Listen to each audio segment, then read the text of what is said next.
ሰላምታችን ባላችሁበት ሁሉ ድረስ የተወደዳችሁና የተከበራችሁ ተከታታዮቻችን ዛሬው ዕለት እጅግ ወሳኝ የሚባሉትን መረጃዎች አሰባስበን ወደ እናንተ መጥተናል።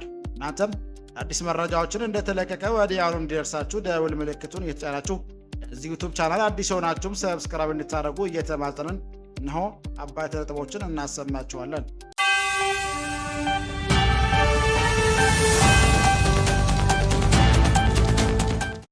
አብን በአማራ ትግልትም የሚሉ የተወሰኑ ቡድኖች የመሃል ሀገር ፖለቲካ የተሰናበቱ ኃይሎችን ወደ 4 ኪሎ ለመመለስ ያልተቀደሰ ጋብቻ ፈጽመዋል ሲል ከሰሰ። የአማራ ብሔራዊ ንቅናቄ አብን የተወሰኑ በአማራ ትግልትም የሚሉ ቡድኖች ህዝባችን መራር መስዋዕትነት ከፍሎ ከመሃል ሀገር ፖለቲካ ያሰናበታቸውን ኃይሎች ለ4 ኪሎ ለመመለስ ያልተቀደሰ ጋብቻ ፈጽመዋል ሲል ኮነነ። ይህንን ጉዳይ አሰናድተናል፣ ተሰሙታላችሁ። የህወሓት ተስፋ ባደረግነው ከፍተኛ ክትትልና ጥረት በአሁኑ ሰዓት ከእስር ተለቋል ሲል አብርሃም ሀሳቡን ገለጸ። ኢትዮጵያ ህዝባዊ አብዮታዊ ፓርቲ ኢህአፓ የ7ኛው ጠቅላላ ምርጫ እጩ ፖለቲከኛ የሺዋስ አሰፋ ትናንትና ታስረው እንደነበርና ዛሬ ከእስር መፈታታቸውን ፓርቲው ምሽቱን ለጣቢያችን አስታወቀ። በዝርዝር የምታደምጡት ይሆናል። የተፈናቀሉ 2 ሳምንታት ያለፋቸው ተፈናቃዮች ምንም አይነት ሰብአዊ ድጋፍ እንዳልቀረበላቸው አመለከቱ።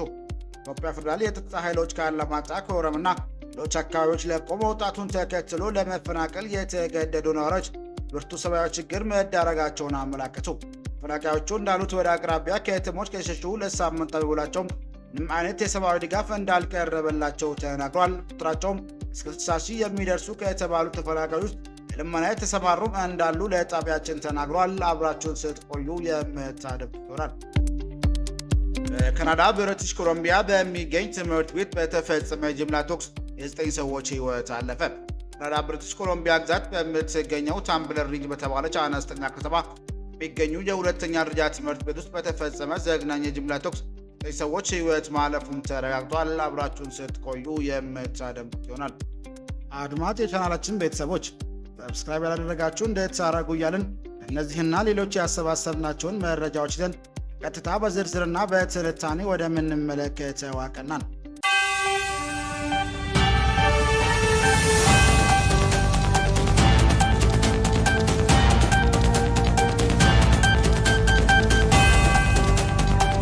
የኢህአፓ እጩ የሺዋስ አሰፋ ባደረግነው ከፍተኛ ክትትልና ጥረት በአሁኑ ሰዓት ከእስር ተለቋል ሲል አብርሃም ሃይማኖት ሀሳቡን ገለጸ።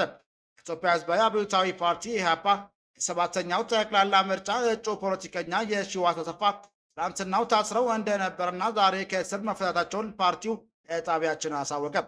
ፓርቲው ፕሬዝዳንት አብርሃም ሃይማኖት በሰጡት ቃለ ምልልስ ፖለቲከኛ የሺዋስ የኢህአፓ እጩ ነው፣ እጩዎች ደግሞ ያለመከሰስ መብት አላቸው፣ ስርዓቱ ግን አምባገነን ስለሆነ አስሮት ነበር። ባደረግነው ከፍተኛ ክትትልና ጥረት በአሁኑ ሰዓት ከእስር ተለቋል ብሏል።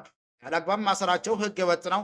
ትናንትናው ዕለት አስረው የአምባገነን ተግባራቸውን ፈጽመው ነበር፣ ዛሬ ዕለት ተለቀውታል ያሉት ፕሬዝዳንቱ ይሄ ብቻ ግን በቂ አይደለም፣ ሌሎች እስረኞች መለቀቅ፣ ጦርነቶች መቆም አለባቸው። እነዚህ ሁሉ ሲሆኑ ነው ምርጫ አሳይ ሁኔታ አለ ልንል የምንችለው ነው ያሉት።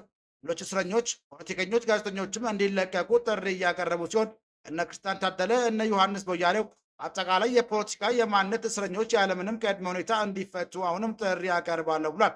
በዚህ መንገድ መሄድ አገርን ለከፋ ጉዳት ያደርጋታል ሲሉ ማስጠንቀቀው ስርዓቱ እውነተኛና ፍትሐዊ ምርጫ አደርጋለሁ ካለ ምርጫውም ቁርጠኝነት ካለው እነዚህም ማድረግ አለበት። ለምርጫው አሳይ ሁኔታ ቅድመ ሁኔታዎችን አስቀምጠናል ሲሉም ለጣቢያችን ተናግሯል። ፖለቲከኛ የሺዋስ በምን ምክንያት በምን ሁኔታ ላይ ታስረው እንደነበረ የጠየቅናቸው አብርሃም ምንም ምክንያት የላቸውም፣ እኛ መግለጫ ወጣን፣ ሌሎችም ክትትሎች አደረግን፣ እጩዎችም መሆኑን ገለጽን፣ ሲለቁትም ሲያስሩትም ምክንያት የላቸውም በሚል ምላሹን ሰጥቷል። ሲያስሩ የፍርድ ቤት ማዘዣ የላቸውም፣ ዝም ብለው ነው የወሰዱት፣ ከነበረበት ስፍራ ወሰዱን፣ አሁን ሲለቁትም ምክንያት አናውቅም ሲሉ አክሏል። 7ኛው ጠቅላላ ምርጫ እጩ ፖለቲከኛው የሺዋስ አሰፋ ትናንትና እንደታሰሩበት ፓርቲው ዛሬ ከሰዓት ባወጣው መግለጫ ማሳውቆ ነበር።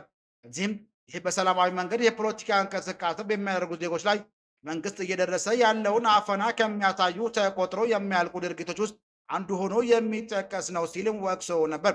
ከገዢው ፓርቲና በባለስልጣናቱ ቀን ከሌሊት ነፃ ፍትሐዊና ዲሞክራሲያዊ ይሆናል ተብሎ የሚፎከርበት ምርጫ ውጤቱ በተቃራኒ እንደሚሆን መሰል ድርጊቶች አመላካች ናቸው ነበር ያለው። ፖለቲከኛው የሺዋስን ጨምሮ ሙያቸው በማንነታቸውና በፖለቲካ አመለካከታቸው አስረው የሚገኙ ጋዜጠኞች፣ ፖለቲከኞች፣ የሰብአዊ መብት ተሟጋቾች፣ ማህበረሰቡ አንቂዎችና ንጹሐን ዜጎች ያለምንም ሁኔታ በአስቸኳይ እንዲፈቱ በማለትም አሳስቦ ነበር። ፖለቲከኛ የሺዋስ የቀድሞ የኢትዮጵያ ዜጎች የማህበራዊ ፍትህ ኢዜማ ሊቀመንበር እንደነበር ሁከት በማነሳሳት ወንጀል ታስረው እንደነበር የሚታወስ ሲሆን በኋላም የኢህአፓን ተቀላቅሏል ብሏል።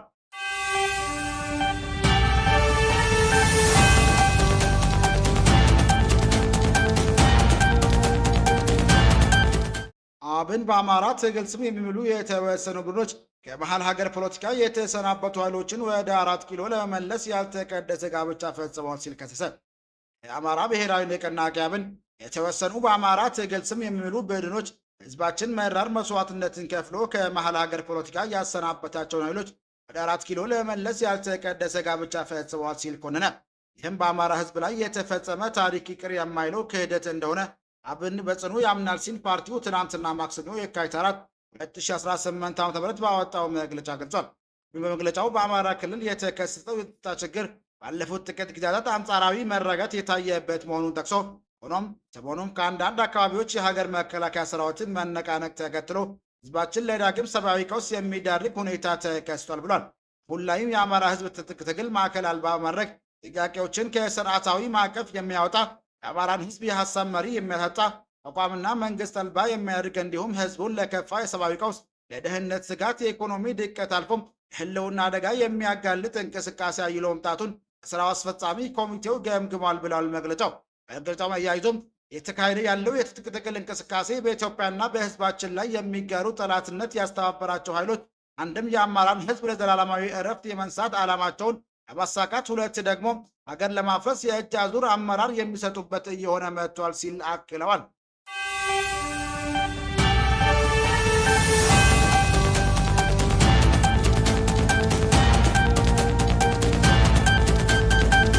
ከተፈናቀሉ 2 ሳምንታት ያለፋቸው ተፈናቃዮች ምንም አይነት ሰብአዊ ድጋፍ እንዳልቀረበላቸው አመላከቱ።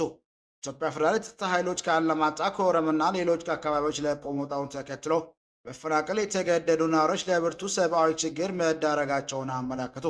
ተፈናቃዮቹ እንዳሉት ወደ አቅራቢያ ከተሞች ከሸሹ 2 ሳምንታት ቢሞላቸውም ምንም አይነት የሰብአዊ ድጋፍ እንዳልቀረበላቸውም ተናግሯል። ቁጥራቸውም እስከ 60 ሺህ ይደርሳል ከተባሉ ተፈናቃዮች ውስጥ ልመና የተሰማሩ እንዳሉ ለጣቢያችን ተረድተዋል። ራያ አላማጣ፣ ኮረምና ሌሎች 4 ተጨማሪ ወረዳዎች ጦርነቱን ሸሽተው ተፈናቀሉ ቁጥራቸው ከ60 ሺህ የሚበልጥ ተፈናቃዮች ባለፉት 2 ሳምንታት ቆቦ ከተማ ቢጠለሉም እስካሁን የምግብና አልባሳት ድጋፍ ባለመደረጉ ከፋ ችግር በመደረጋቸው ህፃናት ለልመናና ለህመም እየተዳረጉ መሆኑን ይናገራሉ። ባለፉት 2 ሳምንታት ውስጥ የመንግስትና ረድኤት ተቋማት ተወካዮች ቆቦ ከተማ በሚገኙ 2 የመጠለያ ጣቢያዎችና ማህበረሰቡ ጋር ያሉን ተፈናቃዮች መመልከት ቢችሉም አልከመግባት የዘለለ ምንም አይነት የምግብ ድጋፍ ማድረግ እንዳልቻለ ነው ተፈናቃዮች የሚገልጹት። ያለው ሁኔታ እስካሁን የተደረገ አቅርቦት የለም። ማህበረሰቡም ቴክኒክና ሙያ ኮሌጅ ላይ ተጠርንፎ ነው ያለው። እጅ ድርጅቶችም ከመመላለስ ውጭ እስካሁን ያቀረቡት የለም። በጣም ችግሩ የሚሰቀቅና ህፃናት አለ። አረጋን ሁሉ ሁኔታው በጣም የሚያስቸግር ነው ሲል አንድ ተፈናቃይ ሀሳቡን አጋርቷል። ወላጆች ልጆቻውን የዕለት ምግብ ለመሸፈን ለሚቸገሩ ህፃናት ለልመናና የጉልበት ስራ ተሰማርተው እየሰሩ እንደሚገኙም ተናግረዋል።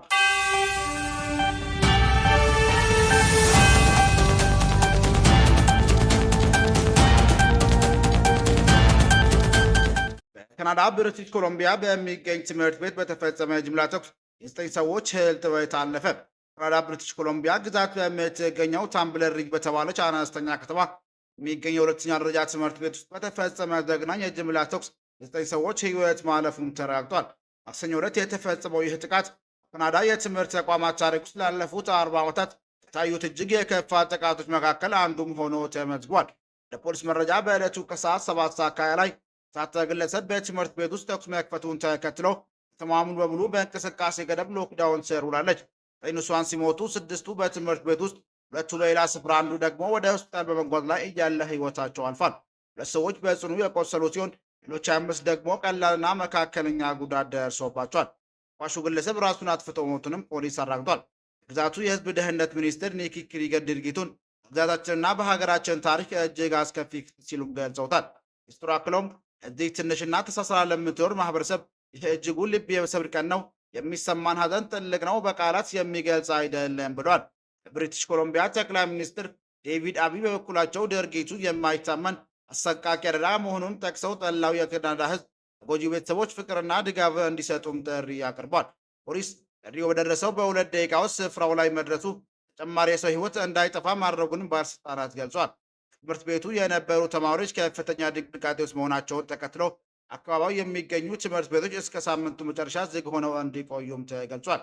ይህ ጥቃት በ1989 በሞንትሪያ 14 ሴቶች የተገደሉበትና 2016 በላሎች የተፈጸመውን መሰል ጥቃቶች የሚያስታውስ ጥቁር ጠባሳ ጥሎም አልፏል። መንግስት ለተጎጂዎች አስፈላጊው የስነ ልቦናና የቁሳቁስ ድጋፍ እንደሚያደርግም ቃል ገብተዋል። ክቡራን አድማጮቻችን ለዛሬ ያዘጋጀንላችሁ መረጃዎች ይህን ይመስል ነበር። ሰብስክራይብ ማድረግ፣ ደውል ምልክቱን መንካት እንዳይጠፋችሁ እያልን ሌላ ዜና እስክንገናኝ ድረስ መልካም ቀን እንመኝላችኋለን።